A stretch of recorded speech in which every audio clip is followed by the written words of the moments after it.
तो आखिरकार अक्षय कुमार के पास जिसमें सरकटे का अंश था वो लावे वाला लोटा लाया किसने? एंड ये श्रद्धा का रियल बॉडी ही है या वो किसी और का बॉडी यूज कर रही है? और क्या श्रद्धा ही मुन्नी है? इस पर भी मैंने एक छोटा सा एक्सप्लेनेशन दिया है। तो भाई लोग, सरकटे ने तो सिर्फ चंदेरी में ही आतंक मचाया था, लेकिन स्त्री 2 ने तो भाई पूरा वर्ल्ड वाइड आतंक मचा दिया है, बॉक्स ऑफिस फाड़ दिया भाई। तो आज के इस वीडियो में मैं मूवी में दिखाए गए post credit scene plus movie से रिलेटेड कुछ थ्योरीज है जिसमें मैं चर्चा करने वाला हूँ। तो सबसे पहले सबसे रिक्वेस्ट है कि प्लीज वीडियो को एंड तक जरूर देखना। वीडियो ज्यादा लंबा नहीं करूंगा, डायरेक्ट पॉइंट टू पॉइंट बात करेंगे। और अगर तुमको मेरा वीडियो अच्छा लगे तो चैनल को सब्सक्राइब करके ही जाना। तो सबसे पहले हम सरकटे के बारे में जान लेते हैं। आखिर वो कौन था? वो स्त्री के जाने के बाद ही चंदेरी में क्यों आया था और वो वहाँ की लड़कियों को ही क्यों अपना शिकार बना रहा था? सरकटा, जिसका रियल नेम चंद्रभान था और वो चंदेरी का ही मुखिया था। चंद्रभान बहुत ही घमंडी, ताकतवर, शराबी और अय्यास किस्म का इंसान था। चंद्रभान और उसके कुछ दोस्त जिस तवायफ का मुजरा देखा करते थे, उसने जब विवाह करके अपना घर बसाने की सोची तो चंद्रभान और उसके दोस्तों ने मिलकर उस तवायफ को और उसके प्रेमी को उसकी छोटी सी बच्ची के सामने ही आग में जलाकर मार दिया। और इन्हीं लोगों की वजह से वो स्त्री बनी। और जब वो स्त्री बनकर वापस आई तो सबसे पहले उसने चंद्रभान और उसके दोस्तों का सड़ धड़ से अलग करके चंदेरी में ही कहीं 2 गज जमीन के नीचे गाड़ दिया। एंड चंदेरी पुराण में लिखा हुआ था कि स्त्री के जाने के बाद सरकटा आएगा, क्योंकि भाई उसे भी तो अपना बदला चाहिए ना स्त्री से। अब सवाल ये आता है कि स्त्री के मौजूदगी में सरकटा चंदेरी में क्यों नहीं आया? तो देखो, मे भी ऐसा हुआ होगा कि स्त्री ने जब चंद्रभान का सर काटकर जमीन में गाड़ा था तो वहाँ पे उसे कुछ श्राप टाइप का कुछ मिला होगा, जिससे वो स्त्री के रहते चंदेरी में एंटर नहीं कर सकता था। या फिर सरकटा चंदेरी में आने की कोशिश कर रहा होगा, लेकिन स्त्री की शक्तियाँ उसे आने से रोक रही होगी। तो मे भी यह भी एक रीजन हो सकता है जिसके कारण चंदेरी पुराण में लिखा हुआ था कि स्त्री के जाने के बाद ही सरकटा आएगा। चंद्रभान द सरकटा अब स्त्री के जाने के बाद चंदेरी में आ चुका है और वो वहाँ की लड़कियों को उठाकर अपने पोर्टल या फिर कोई एक डायमेंशन में ले जा रहा है, जहाँ पे और भी बहुत सारी लड़कियाँ थी और सरकटा उन सभी लड़कियों का सर को गंजा करके उन्हें हिप्नोटाइज कर दे रहा था। इससे वो लोग जिंदा तो थी, लेकिन वहाँ पे उनके साथ क्या हो रहा था उन्हें इस बात का बिल्कुल भी अंदाजा नहीं था। सरकटा ये सब इसलिए कर रहा था क्योंकि चंदेरी की लड़कियाँ अब आधुनिक हो चुकी थी, मतलब कि मॉडर्न सोच वाली। वो लोग सिर्फ घर के कामों तक सीमित नहीं रहना चाहती थी, बाहर जाकर जॉब वगैरह करना, मीन्स की सेल्फ इंडिपेंडेंट बनना चाहती थी। एंड अपने चंद्रभान द सरकटा को ये सब बिल्कुल भी पसंद नहीं था। उसकी नजरों में औरतें बस घर के कामों तक ही सीमित रहे और रात को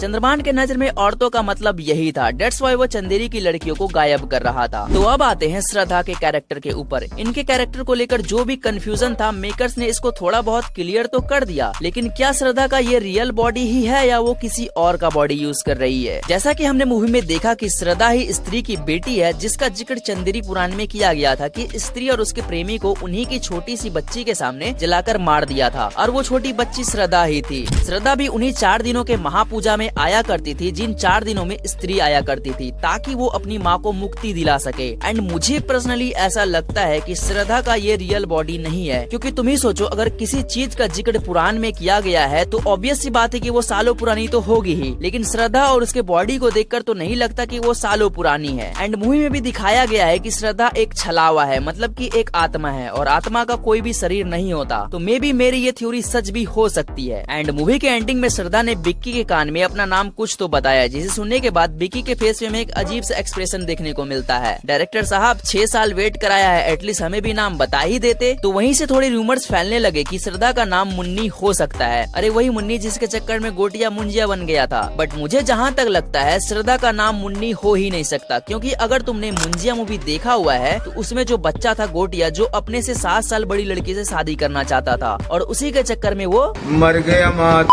और उसकी एक बहन भी थी गीता। जब कहानी आगे बढ़ता है एंड हमें पता चलता है कि बिट्टू की दादी ही गोटिया यानी मुंजिया की बहन है, जिसका अब काफी एज हो चुका है। और अगर तुमने मुंजिया मूवी देखा है तो तुम उनका एज गेस कर ही पा रहे होगे कि मे बी 65 to 70 के आसपास तो होगा ही। तो सोचो, अगर उनका एज 65 to 70 के आसपास है तो मुन्नी तो गोटिया और उसकी बहन से 7 साल बड़ी थी, तो मुन्नी का एज लगभग 80 के पास तो होगा ही। और फिर से यहाँ पे वही बात आती है कि श्रद्धा को देखकर ऐसा बिल्कुल भी नहीं लगता। तो श्रद्धा का नाम मुन्नी फनी होना इसके चांसेस ही नहीं है। होप अपकमिंग मूवीज में इनके कैरेक्टर के बारे में हमें थोड़ा और भी जानने को मिले। मडॉक सुपरनैचुरल यूनिवर्स में मूवीज आए जा रही थी एंड हमें पता भी था कि स्त्री, भेड़िया, मुंजिया इसी यूनिवर्स का पार्ट है, लेकिन मेकर्स मूवी को एक दूसरे से कनेक्ट करने के नाम पर सिर्फ एंडिंग में पोस्ट क्रेडिट सीन दिखाकर छोड़ दे रहे थे। बट मुझे पता था कि ये सारी चीजें जहाँ से स्टार्ट हुई थी वहीं से सारे सवालों के जवाब मिलेंगे, मतलब कि स्त्री 2 से, जो सही भी हुआ। बट स्त्री 2 मूवी हमें जितने सवालों के जवाब देती है उससे भी ज्यादा हमें कंफ्यूजन में डाल देती है। जहाँ पे भाई मुंजिया मूवी में हमें वरुण धवन का केमियो एंड भेड़िया मूवी में बिक्की एंड बिट्टू स्त्री को बुलाने के लिए जना को लेने जाते हैं, तो मुझे थोड़ा डाउट था कि आखिरकार ये लोग इन सबको कनेक्ट करेंगे तो करेंगे कैसे। बट स्त्री 2 इन सारी चीजों को एकदम परफेक्ट वे में कनेक्ट करती है। जहाँ पे भाई स्त्री 2 मूवी के पहले पोस्ट क्रेडिट सीन पे बात करें तो जहाँ पे हम देखते हैं भास के सरकटा से फाइट करने के बाद जब वो पोर्टल से बाहर आता है एंड बिना कपड़ों के जंगल में घूम रहा होता है, तभी जना उसके लिए कपड़े लेके आता है। एंड ये सेम वही सीन था जो हमें मुंजिया मूवी के पोस्ट क्रेडिट सीन में देखने को मिला था, लेकिन इसमें हमें थोड़ा और सीन ऐड करके दिखाया जाता है जहाँ पे भास्की जना से सरकटे के बारे में पूछता है आखिर ये था क्या और चंदेरी में आया कहाँ से। जना बोलता है काफी लंबी कहानी है, वो उसे सारी चीजें बाद में बताएगा। फिर जना भास्की से बोलता है वो पैकिंग वगैरह कर ले रहा है, फिर दिल्ली के लिए निकल जाएंगे, लेकिन भास्की बोलता है नहीं, दिल्ली में अभी बहुत खतरा है। भास्की इस चीज को क्लियरली तो नहीं बताता, लेकिन वो बोलता है कोई है जो गर्दन के नसों में दांत डालकर खून चूस लेता है। एंड यहाँ पे साफ साफ पता चल रहा है कि यहाँ पे MSU की upcoming movie vampires of Vijayanagar की बात हो रही है। इस मूवी के बारे में ज्यादा कुछ तो नहीं पता, लेकिन लीड रोल में हमें आयुष्मान खुराना एंड रश्मिका मंदाना देखने को मिलेंगे। एंड इस मूवी को डायरेक्ट करेंगे आदित्य सरपुद्दार, जिन्होंने रिसेंटली में ही मुंजिया मूवी को डायरेक्ट किया था। अब ये देखना काफी इंटरेस्टिंग होगा कि आयुष्मान खुराना ऑलरेडी वेम्पायर होंगे या फिर किसी के काटने के बाद वेम्पायर में ट्रांसफॉर्म होंगे, सेम एज भेड़िया मूवी। तो देखो अब ये यूनिवर्स इतना बड़ा बन चुका है कि जिससे ऑडियंस को इस यूनिवर्स से काफी एक्सपेक्टेशन हो गई है। पर्सनली मैं चाहता हूँ कि अगर आप भेड़िया और वेम्पायर को एक दूसरे से भिड़ा रहे हो तो अपने को 4 पैरों वाला भेड़िया नहीं 2 पैरों वाला वेयरवुल्फ चाहिए, तब जाके भाई वेम्पायर और वेयरवुल्फ का फाइट देखने में मजा आएगा। आई नो कि बजट थोड़ा ज्यादा हो जाएगा, लेकिन अगर ऐसा हो जाता है तो मूवी आपको डबल ट्रिपल फॉर श्योर कमा के देगी। बस मूवी का VFX CGI पे थोड़ा अच्छे से काम करना होगा। एंड भाई भेड़िया मूवी के बाद कृति सनोन के कैरेक्टर का कुछ भी अता पता नहीं है, लेकिन मैं इस बात को लेकर श्योर हूँ कि मेकर्स उनको जरूर से वापस लाएंगे, क्योंकि भाई इतनी जल्दी तो वो नहीं मरने वाली। वो ऑलमोस्ट 100 सालों से जिंदा थी एंड माउंटेन से गिरने के बाद जैसे तैसे करके वो खुद को बचा ही ली होंगी। और शायद से कृति सनोन हमें वेम्पायर्स ऑफ विजयनगर के एंडिंग में या फिर इसके पोस्ट क्रेडिट सीन में देखने को मिल सकती है, क्योंकि अगर इस मूवी में एक से ज्यादा वेम्पायर्स होंगे तो भास्की के लिए उन लोगों से मुकाबला करना काफी मुश्किल होगा। तो इसके काफी चांसेस है कि कृति सनोन हमें वेम्पायर्स ऑफ विजयनगर में देखने को मिल सकती है। बाकी देखते हैं मेकर्स का आखिर प्लान क्या है। तो अब बढ़ते हैं अपने मूवी के आखिरी पोस्ट क्रेडिट सीन पर, जहाँ पे भाई हमें देखने को मिलता है एक बंदा चादर ओढ़े खड़ा है और दरवाजे से एक लोटा लुढ़कते हुए उसके पास जाकर रुक जाता है, जो देखने में एकदम अस्थिया वाला लोटा लगता है। वो उसे उठाता है एंड जब उसे खोलता है तो हमें सेम वही लावा देखने को मिलता है जिसमें स्त्री ने सरकटा के पूरे शरीर को उस लावे के अंदर डाल दिया था। फिर वो लावा उसके माउथ के थ्रू उसके पूरे बॉडी में एनर्जी की तरफ फ्लो होने लगता है। एंड जब वो बंदा अपना चादर हटाता है तो हमें पता चलता है वो और कोई नहीं बल्कि अक्षय कुमार है। और ये सेकंड पोस्ट क्रेडिट सीन यहीं पे खत्म हो जाता है। तो देखो मैंने स्त्री 2 के ट्रेलर रिव्यू में भी कहा ही था कि मेकर्स अक्षय कुमार के कैरेक्टर को ऐसे दिखाएंगे कि इनकी जो स्टैंड अलोन अपकमिंग मूवी आ रही है इसी यूनिवर्स से, इससे उसको कनेक्ट कर सके, जो एक्चुअल में हुआ भी। जहाँ पे भाई मूवी का सेकंड पोस्ट क्रेडिट सीन देखने से तो यही लगता है कि Akshay Kumar Maddock supernatural universe का सबसे बड़ा एंड पावरफुल विलन तो होंगे ही साथ एक बहुत बड़े मास्टरमाइंड भी होंगे, जिसका हिंट भाई हमें इस मूवी में भी देखने को मिल ही जाता है कि कैसे उन्होंने जानबूझकर चंदेरी पुराण के फटे हुए पन्ने को रुद्रा भैया को भेजते हैं। एंड मैं 100% श्योर हूँ कि भेजने से पहले उन्होंने सरकटा और स्त्री के बारे में पूरा पढ़ा ही होगा, और वो ये भी जानते होंगे कि सिर्फ स्त्री ही सरकटा को हरा सकती है। एंड स्त्री अब चंदेरी से जा चुकी है, इसलिए अक्षय कुमार एक प्रॉपर प्लान बनाते हैं। पहले तो वो चंदेरी पुराण के फटे हुए पन्ने भेजकर उन्हें अवेयर करवाते हैं कि कोई है जो स्त्री के जाने के बाद आएगा, और अक्षय कुमार को पता था अगर स्त्री को वापस से कोई बुला सकता है तो वो यही लोग थे। एंड मूवी के एंडिंग में वही होता भी है। स्त्री आती है और सरकटा के पूरे बॉडी को लावे में डालकर मार देती है। एंड मूवी का पोस्ट क्रेडिट सीन देखकर तो ऐसा लगता है कि अक्षय कुमार ये सब इसलिए कर रहे थे ताकि वो सरकटे का पावर को हासिल कर सके। सरकटा तो मर गया था, लेकिन उसका अंश अभी भी वो लावे में ही था, जो लावा अक्षय कुमार के बॉडी के अंदर चला जाता है। अब यहाँ पे सवाल ये आता है कि वह लावा वाला लोटा अक्षय कुमार के पास लाया कौन होगा, क्योंकि अक्षय कुमार वहाँ पे खुद तो नहीं जा सकते थे, क्योंकि सरकटा जहाँ रहता था वहाँ पे ना तो कोई इंसान जा सकता था और ना ही कोई जानवर। कोई अगर जा सकता था तो आधा आधा। तो वहाँ पे अक्षय कुमार का जाना पॉसिबल ही नहीं था। बट अगर हम मूवी का फर्स्ट पोस्ट क्रेडिट सीन को ध्यान से देखते हैं तो जहाँ पे जंगल में जना और भास्की एक दूसरे से बात कर रहे होते हैं, वहाँ पे हम मुंजिया को भी नोटिस कर सकते हैं। तो अभी के लिए मेरी थ्योरी यह है कि अक्षय कुमार के पास वो लावे वाला लोटा मुंजिया ही लेकर आया होगा एंड वो उस पोर्टल में भी आसानी से जा सकता था, क्योंकि वो ना ही इंसान था ना ही जानवर, वो एक ब्रह्म राक्षस था। और अगर वो लोटा लाने वाला मुंजिया ही है तो ये देखना काफी इंटरेस्टिंग होगा कि अक्षय कुमार ने उसको अपने मास्टर प्लान में इंक्लूड कैसे किया। एंड भाई मुझे ऐसा लगता है कि अक्षय कुमार वाला पोस्ट क्रिएशन इस मूवी का है ही नहीं, वो शायद से किसी और मूवी का हो सकता है। एंड मुझे राजकुमार राव के कैरेक्टर पर भी थोड़ा डाउट है। चंदेरी में इतने लोग हैं लेकिन बिक्की ही क्यों चंदेरी का रक्षक है? एंड स्त्री की बेटी का भी इन्हीं से लगाव है और स्त्री भी इन्हें कुछ नहीं करती, तो मे भी राजकुमार राव का कुछ पास रहा होगा इन लोगों के साथ। एंड भाई मूवी के एंडिंग में तो उनके पास सुपर पावर जैसे कुछ आ जाता है। खैर इस वीडियो में स्त्री 2 मूवी को लेकर मेरे जितने भी डिटेल्स प्लस थ्योरीज थे वो मैंने कवर कर दिया है। बाकी मेरे से कुछ डिटेल्स मिस हो गया हो तो मुझे कमेंट बॉक्स में जरूर से शेयर करना। एंड इस मूवी को लेकर तुम्हारे और भी क्या थ्योरीज है वो भी मुझे कमेंट बॉक्स में जरूर से बताना। एंड जिन्होंने भी मेरा वीडियो यहाँ तक देखा है उनको दिल से शुक्रिया। और अगर तुमको मेरा वीडियो अच्छा लगा हो तो वीडियो को लाइक एंड चैनल को सब्सक्राइब भी कर लेना। बाकी तब तक के लिए देखते रहिए सिनेवर्स।